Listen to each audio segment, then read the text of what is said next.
glorious, the unstoppable, the sexy Nidal!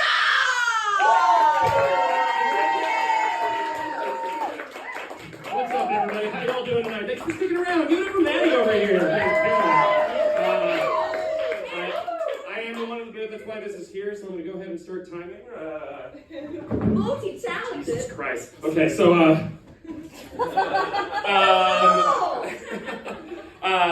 I definitely need to make sure to pay attention to that. I once said, I got it. 10 minutes went by. At this 4-minute mic, I'm sorry if you were there. So guys, hello everyone. My name is Nidal. Yeah, I'm up there. I love watching it all. This is no transition. I don't even know why I did that again. But so I'm doing the acting thing. A few months ago, I also do like stage production, film production, and on this film production that I worked for before, they were like, hey, we have an Old Spice commercial coming up that we want you for.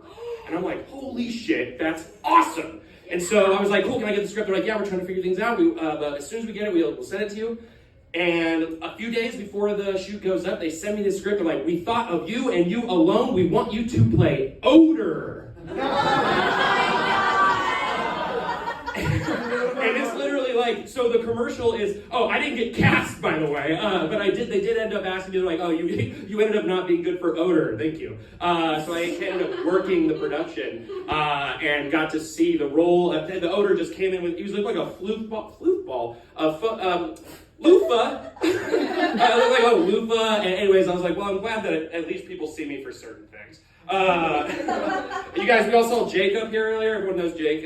He was the one with the cane. If you guys don't know Jake, that cane is a vanity cane. I'm not making a joke, that's true. That is a vanity cane. And it's so weird because when I started working here, I kept very often hearing that this place might be haunted.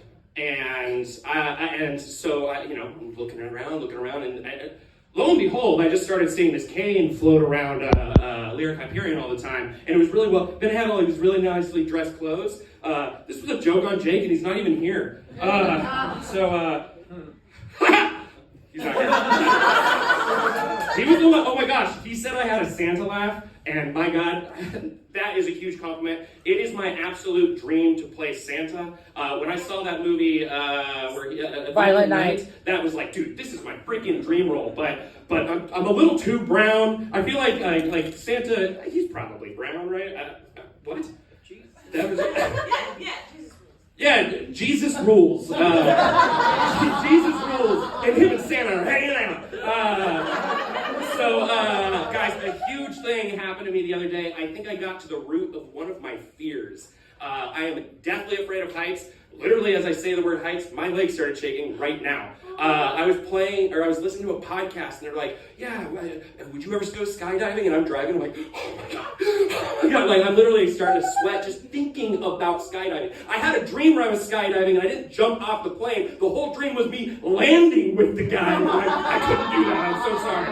But anyway, so I got to the root of my fear. I realized, like, in the 90s, there was a lot. So I grew up in Northern California, and in Six Flags, apparently there was a record amount of roller coasters just failing and people being stuck upside down. And I saw this, I guess, as a kid, and it scared the absolute shit out of me. And I feel like it also, like, I'm a bigger guy, but I also got more afraid of being a bigger guy because I was like, I don't want to be the dude who ruins the ride for everybody. Like, I always think I'm the reason that the ride is going to get stuck upside down and that my heights are going to kick in. So, I walk up to a ride with friends, and I'm like, God, I hope I fail the height requirements. It's scary. I'll share this, my fear of heights. So after COVID, Disneyland reopened back up. I have a friend who works at Disneyland, and so they had this limited opening for people. It was the best day of Disneyland I've ever had. There was no lines, there was no people, it was incredible. The one thing, though, that I realized that I need from Disney is those lines, especially on those rides. I get on Guardians of the Galaxy. If you guys aren't familiar, that's the Tower of Terror thing that does that. Already a scary ride for me, but there's no line. So we walked right onto the elevator, and I sat down, and there's these tiny little bars that you can hang on to, but my friend next to me goes, hee, and grabs the bar, and my legs are shaking right now. And he grabbed the bar next to me, and I realized there was nothing to hold on to, not that would save me anyways, but I started panicking. I was like, and the guy's like, okay, we're gonna go ahead and start the ride. Anybody need to get off? And I was like, me. me. I'm like an adult man, me. And the guy goes, okay, are you joking? And I was like, no, I'm taking my belt off. I got off the ride, and my friends had a great time. I could see them. They get off the ride, and they come and find me. I am crying. I am a full-on sob in front of guards and gals. I'm glad you guys had a good time. I need the line.